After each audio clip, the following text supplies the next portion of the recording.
Artillery is going to be buffed in the late future, but but not in like cheaper wise or damage wise. Those are boring.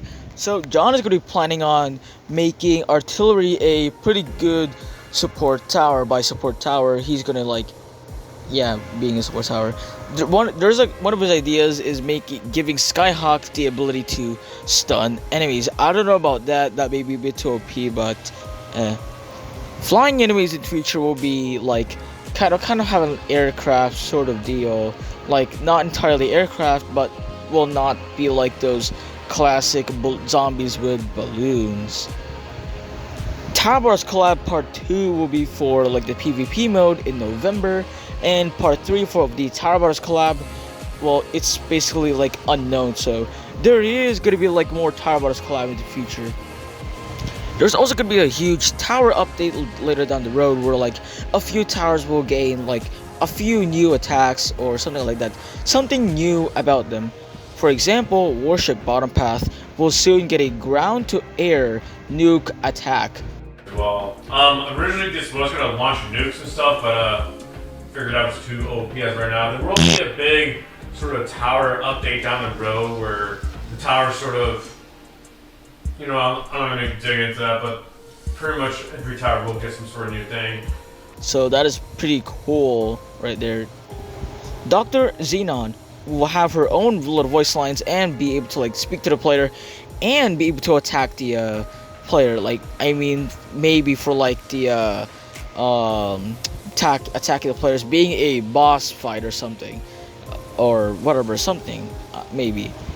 John is also going to be planning a power-up where you can drop troops down from the sky, similar to the mercenary base from TDX, but instead of a tower ability, it is going to be a power-up.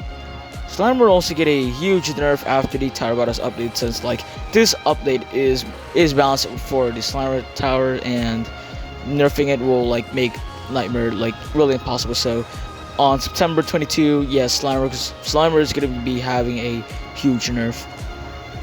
Player cards will come to TDX. Like player cards, basically similar to like TDS. You can see other players' level and their towers equipped.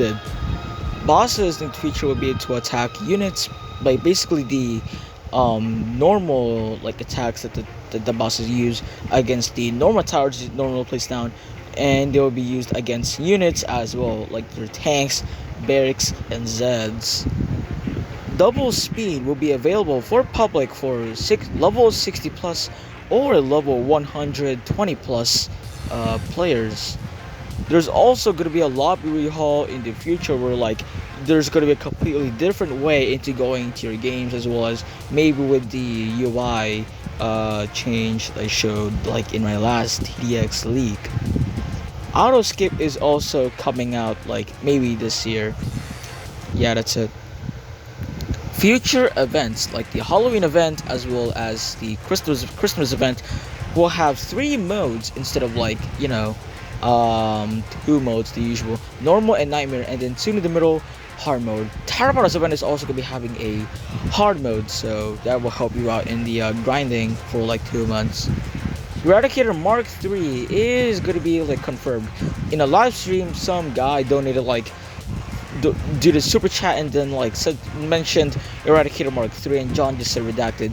Usually John would just say redacted to like stuff that are coming TDX, but like doesn't want to like show and reveal anything about them, but they are coming in TDX.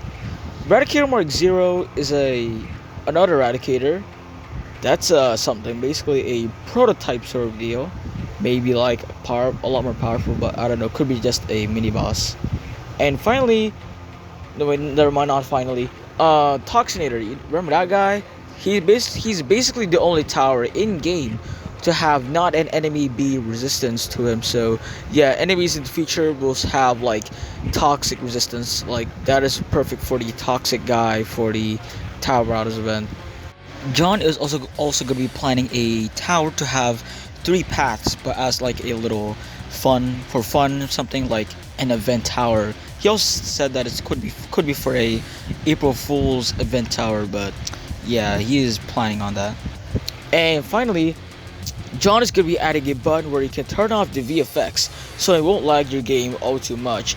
There's also a good counter for top path, where it's just VFX covering the whole map and lagging the hell out of your game. Hell, even the VFX is the reason why XWM has a placement limit in the first place, so this is going to be like a really good thing for low devices like me.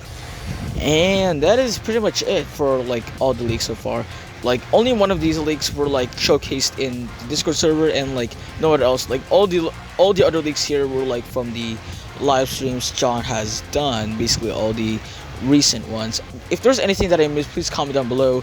If there's anything that I missed in the comment that I most likely forgot. So yeah, that's pretty much it. So yeah, goodbyes.